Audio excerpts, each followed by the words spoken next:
Hello friends, welcome to so happy. வாங்க இன்றைக்கி என்ன வீடியோவில் பார்க்க போகிறோன்னா, ஈஸியாக அசால்ட்டாக அரை மணி நேரத்தில் 1 கிலோ பூண்டாக இருந்தாலும் நம்ம உரிச்சிடலாம். அது எப்படி இன்றைக்கின்னு வீடியோவில் பார்க்கலாம். வாங்க பாருங்கள், சுத்தமாக ஒரு தோல் இல்லாமல் நீட்டாக நம்மளுக்கு க்ளீனாகி வந்திருக்குது.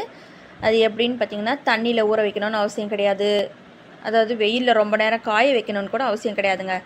ஜஸ்ட்டு ஒரு ½ அன் ஹவரில் நீங்கள் இவ்வளோ பூண்டையும் உரிச்சிடலாம். பாருங்கள், கையில் ஒரு தோல் கூட ஒட்டாது, நம்மளுக்கு கையில் பிசு பிசுப்பே இருக்காது. கத்தி இல்லாமல் நகம் இல்லாமல் எவ்வளோ ஈஸியாக உரிக்கிறதுன்னு வாங்க பார்க்கலாம். இப்போ பாருங்கள், நான் 1 கிலோ பூண்டு அளவுக்கு எடுத்து வச்சுருக்கேன். பாருங்கள், இந்த மாதிரி 1 கிலோ பூண்டு அளவுக்கு எடுத்துருக்கேன். இதை வந்து தனித்தனி பல்லாக பிரித்து எடுத்துக்கோங்க. இந்த பல் இருக்குது பார்த்திங்களா, அந்த தனித்தனியாக இந்த பல்லாக பிரித்து எடுத்துருங்க. எல்லாத்தையும் பிரித்து எடுத்துகிட்டு ஒரு புடச்சிருங்க. இந்த நடுவில் இருக்கிற குச்சியும் இந்த மேல் காம்பையும் எடுத்துருங்க. அவ்வளோதாங்க. பாருங்கள், இந்த மாதிரி எல்லாம் க்ளீன் பண்ணி ஒரு புடச்சி எடுத்து வச்சுருக்கேன். இப்போ இது வந்து எப்படி நம்ம ஈஸியாக தோல் உரிக்கிறதுன்னு பார்க்கலாம். வாங்க பாருங்கள், வெயிலே நம்மளுக்கு தேவைப்படாது. ஆனால் அடிக்கிற வெயிலுக்கு, இப்போ இருக்கிற வெயிலுக்கு ஒரு 2 மணி நேரத்தில் சீக்கிரம் நல்லா சூடேறிடும். ஆனால் ஜஸ்ட்டு நீங்கள் ½ அன் ஹவரில் உரிக்கணுன்னா இந்த மாதிரி மெத்தடை ஃபாலோ பண்ணுங்கள். அடுப்பை பற்ற வச்சுட்டு இந்த மாதிரி ஒரு அகலமான வானிலை வச்சுருங்க. வானிலை வச்சுட்டு நம்ம எடுத்து க்ளீன் பண்ணி வச்சுருக்கிற அந்த 1 கிலோ பூண்டு, தோலோடு இருக்கிற பூண்டை சேர்த்திட்டு ஜஸ்ட்டு 1 டேபிள் ஸ்பூன் அளவுக்கு தேங்காய் எண்ணெய், ரீஃபைண்ட் ஆயில், அப்புறம் வந்து கடலை எண்ணெய், இந்த மாதிரி எந்த ஆயிலாக இருந்தாலும் பரவாயில்ல, இதை சேர்த்துட்டு நல்லா எல்லா பக்கமும் ஈவனாக 1 ஸ்பூன் மட்டும் போதுங்க. நல்லா ஈவனாக கலந்து விடுங்க, போதும். இதை லைட்டாக அந்த சூடு வரணும். அதாவது வெயிலில் காய வச்சிங்களா, உங்களுக்கு எந்த அளவுக்கு சூடு கிடைக்குமோ அந்த பூண்டு அந்த அளவுக்கு சூடு இருக்கிற வரைக்கும் வறுத்தா போதுங்க. பாருங்கள், ரொம்ப நேரம்லாம் டைம் எடுக்காது. ஜஸ்ட்டு வந்து அடுப்பை மீடியம் ஃப்ளேமில் வச்சுட்டு நல்லா வறுக்கணும். அடுப்பு அனல் அதிகமாக இருக்கக்கூடாது, அதையும் சொல்லிடுறேன். அடுப்பு சிம்மில் இருக்கணும், இல்லைனா மீடியம் ஃப்ளேமில் வச்சுக்கிட்டு நல்லா வறுத்திங்கன்னா போதும். இப்போ எனக்கு இந்த சூடு கரெக்டாக இருக்குது. அதான் வெயிலில் நீங்கள் எந்த அளவுக்கு சூடு ஏறுமோ அந்த அளவுக்கு இருந்தால் போதும். இப்போ அடுப்பு ஆஃப் பண்ணிவிட்டு இதை இறக்கி வச்சுட்டேன். பாருங்கள், இந்த மாதிரி மஞ்சப்பை எல்லார் வீட்லேயுமே இருக்கும். இந்த மாதிரி முதல்ல அந்த பை வந்து தாம்பூல பையாக கொடுப்பாங்க. அந்த மஞ்சப்பையில் சேர்த்திக்கலாம். அப்படி உங்கள்கிட்ட பை இல்லைன்ற பட்சத்தில் கேரி பேக் யூஸ் பண்ணாதீங்க. வீட்டில் இந்த மாதிரி எல்லார் வீட்லேயுமே வேஸ்ட்டு துணி இருக்கும். நான் வந்து இந்த மாதிரி வேஸ்ட்டு துணியை வந்து நான் ஃபுல்லாக ஒரு 3 பக்கமும் ஃபுல்லாக தைச்சிட்டேன். ஒரு பக்கம் மட்டும்தான் ஹோல் விட்டு வச்சுருக்கேன். அதில் வந்து சேர்த்திருங்க எல்லா பூண்டையும். நான் வந்து இந்த துணிக்குள்ளே வந்து இந்த ஷர்ட்டு, ரெடிமேட் ஷர்ட் வரும் பார்த்திங்களா, அந்த ரெடிமேட் ஷர்ட்டுடைய பஞ்சு, அந்த அந்த என்ன சொல்லுவாங்க, அந்த பஞ்சு மாதிரி வரும், அதை வந்து தான் நான் சேர்த்திருக்கேன். சேர்த்தி உள்ளே தைச்சி எடுத்து வச்சுருக்கேன். எதுக்காகனா இந்த துணி சீக்கிரமாக நஞ்சி போகாமல் இருக்கும், அதுக்காக நான் இந்த மாதிரி சேர்த்தி தைச்சி வச்சுருக்கேன்.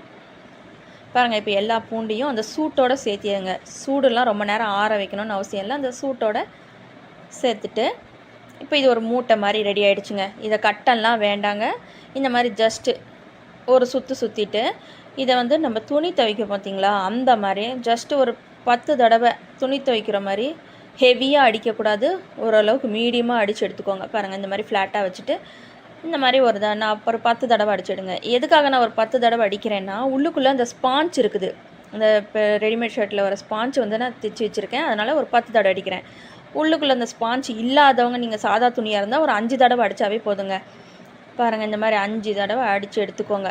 சாதா துணியாக இருந்தால் நல்லா அடித்து எடுத்துட்டு ரொம்ப நேரம்லாம் அடிச்சுக்கிட்டே இருக்கணும்னு அவசியம் இல்லைங்க. இந்த மாதிரி நல்லா ஒரு இடையில ஒரு 2 தடவை அடிச்சுட்டு குலுக்கி விட்டுட்டு மறுபடியும் ஒரு 2 தடவை அடிக்கணும். அவ்வளோதாங்க. பாருங்கள், இப்போ நான் வந்து ஓப்பன் பண்ணி காட்டிட்டேன். பூண்டு வந்து நல்லா இதில் அதாவது தோல் வந்து உறிஞ்சி இருக்குது. இதை வந்து நான் இந்த வானிலையிலே கொட்டி காமிக்கிறேன். பாருங்கள், ஜஸ்ட்டு நீங்கள் ½ அன் ஹவரில் ஈஸியாக உரிக்கலாங்க. இப்போ நிறைய பேர் கடைக்கு பர்ச்சேஸ்க்கெலாம் போவீங்க, வருவீங்க, டைம் இருக்காது உங்களுக்கு உட்காந்து உரிக்கிறதுக்கு. இதுக்கு 4 பேர் 3 பேர் உட்காந்தா தான் இவ்வளோ பூண்டை உரிக்க தோணும். ஆனால் இந்த மெத்தடை நீங்கள் ஃபாலோ பண்ணிங்கன்னா ஒருத்தரே அசால்ட்டாக 1 கிலோ பூண்டாக இருந்தாலும் உரிச்சிடலாங்க ஈஸியாக. பாருங்கள், எனக்கு உரிச்ச பூண்டே இருக்குது, இவ்வளோ கிடச்சிருக்குது. ஆனால் இதுலேருந்து உரிச்ச பூண்டெல்லாம் ஃபஸ்ட்டு பொறுக்கி எடுத்துருங்க. ஜஸ்ட்டு உங்களுக்கு தோல் லைட்டாக தாங்க ஒட்டிகிட்ருக்கோம், ரொம்ப ஃபுல்லாக ஹெவியாக ஒட்டிகிட்டு இருக்காது. நீங்கள் கையில் லைட்டாக ப்ரெஸ் பண்ணிங்கனாவே போதும். இதுக்கு கத்தியே தேவைப்படாது, பார்த்தீங்களா. இப்போ இதை வந்து பூண்டு தனியாக உரிச்ச பூண்டெல்லாம் பொறுக்கி எடுத்துருங்க. இதை ஒரு புடச்சி எடுத்துருங்க. பாருங்கள், இந்த மாதிரி புடச்சி எடுத்துட்டேன். இப்போ பார்த்தீங்களோ தெரியும், கை வச்சு நீங்கள் இந்த அரிசி கழுவுறோம், அந்த ஒரு மாதிரி பிசைஞ்சி கழுவும் அரிசியெல்லாம், அந்த மாதிரி நீங்கள் ஜஸ்ட் இந்த பூண்டை வந்து இப்படி 2-3 தடவை இப்படி கையில் நீங்கள் ப்ரெஸ் பண்ணிங்கனாவே ஈஸியாக நம்மளுக்கு தோலெல்லாம் விட்டுரும். புடச்சி இந்த மாதிரி உரிச்ச பூண்டு தனியாக, இந்த மாதிரி உரிக்காத பூண்டு தனியான்னு எடுத்து தனியாக வச்சுட்ருங்க. இதில் நீங்கள் புடைக்க தான் உங்களுக்கு வந்து உரிச்ச பூண்டுகள்லாம் கண்ணுக்கு தெரியும். அப்படி இல்லைனாலும் ஜஸ்ட் நீங்கள் 2 விரலை வச்சு நீங்கள் ப்ரெஸ் பண்ணி எடுத்துக்கலாம். நீங்கள் 2 கையை வச்சு உட்காந்து பூண்டு உரிக்கணும்னு அவசியமே இல்லை. பாருங்கள், நகம் கூட எனக்கு இல்லை, நகம்லாம் கட் பண்ணிட்டேன், நகம் இல்லை, நான் கத்தி யூஸ் பண்ணல, உங்கள் முன்னாடியே நேரடியாக தான் காட்டுறேன். பாருங்கள், ஜஸ்ட்டு இப்படி நீங்கள் கையில் இப்படி ப்ரெஸ் பண்ணாவே போதும். பாருங்கள், ஈஸியாக டக்குன்னு வேலையாயிடுங்க.